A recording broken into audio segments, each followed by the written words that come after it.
প্রিয় দর্শক, আজ বানিয়ে দেখাবো চিংড়ি বাঁধাকপি।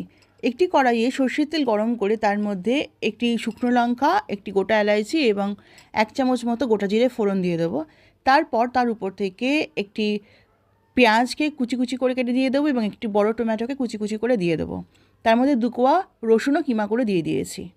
এরপর ওর মধ্যে সামান্য চিনি দিয়ে দেবো এবং পুরো মশলাটা ভালো করে কষিয়ে নেবো।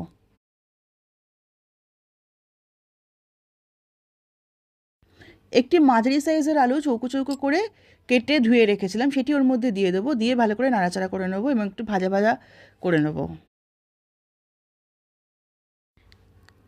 1-2 মিনিট ভাজা করে নেওয়ার পর ওর মধ্যে আগে থেকে খোসা ছাড়িয়ে ধুয়ে নুন হলুদ মাখানো কিছুটা চিংড়ি মাছ দিয়ে দেবো এবং চিংড়ি মাছ শুদ্ধ পুরো ব্যাপারটা ভালো করে কষিয়ে নেবো।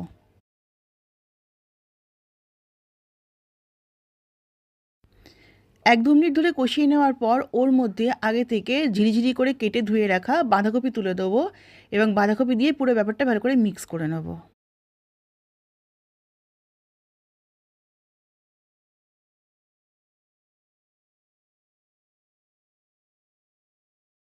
তারপর একে একে হলুদ গুঁড়ো, লঙ্কা গুঁড়ো, ধনে গুঁড়ো, জিরে গুঁড়ো এবং স্বাদ অনুসারে নুন দিয়ে ভালো করে মিক্স করে নেব। মিক্স করে ওটিকে আরও 5-7 মিনিটের জন্য হতে দেবো।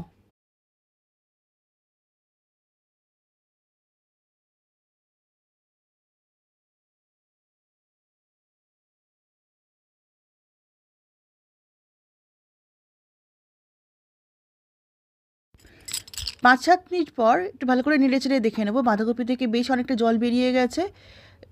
আবার ভালো করে নাড়াচাড়া করে ওর মধ্যে 1 চামচ মতো গোটা গরম মশলা দিয়ে দেবো এবং গোটা গরম মশলা দিয়ে আবার একটু ভালো করে নাড়াচাড়া করে ওটাকে আরও 4-5 মিনিটের জন্য হতে দেবো।